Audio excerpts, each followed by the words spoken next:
Bonjour, voici une vidéo de l'électrolyse que nous avons fait pour notre TPE. Rappelons que le principe d'une électrolyse est de produire du dihydrogène et du dioxygène en dissociant des molécules d'eau. Voici le matériel que nous utiliserons. Une cuve à électrolyse dans laquelle se produira la réaction. Au fond de la cuve, nous pouvons voir les deux électrodes. À droite, nous voyons l'électrode négative, appelée cathode, qui produira du dihydrogène. À gauche, l'électrode positive, appelée anode, où se produira du dioxygène. De l'eau distillée, de l'acide sulfurique qui permet de rendre l'eau conductrice.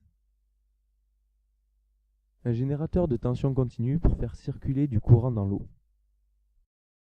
Voici à présent les manipulations que nous avons effectuées. Remplissage de la cuve. Nous remplissons la cuve aux 3/4 avec de l'eau distillée.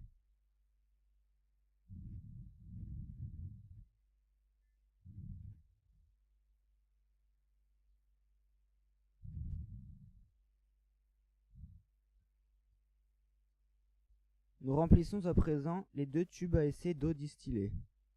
Il ne faut pas que l'air entre dans les tubes. C'est pourquoi nous opérons comme cela, en plaçant les tubes sur les électrodes.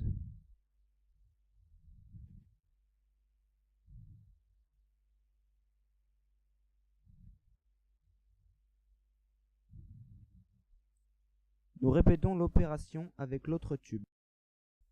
Nous ajoutons de l'acide sulfurique afin de rendre la solution conductrice.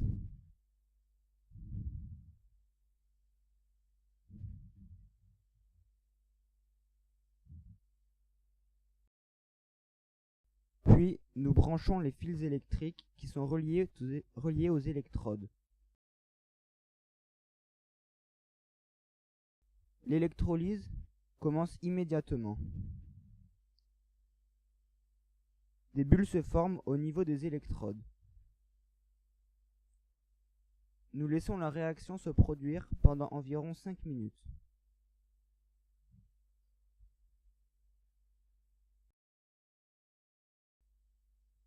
À la fin, un tube a 2 fois plus de gaz que l'autre.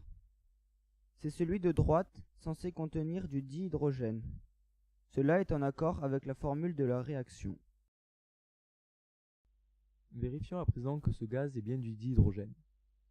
Nous savons que le dihydrogène brûle en produisant une détonation.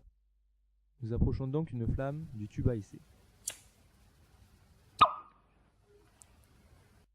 On peut entendre une légère détonation, signe que le gaz est bien du dihydrogène.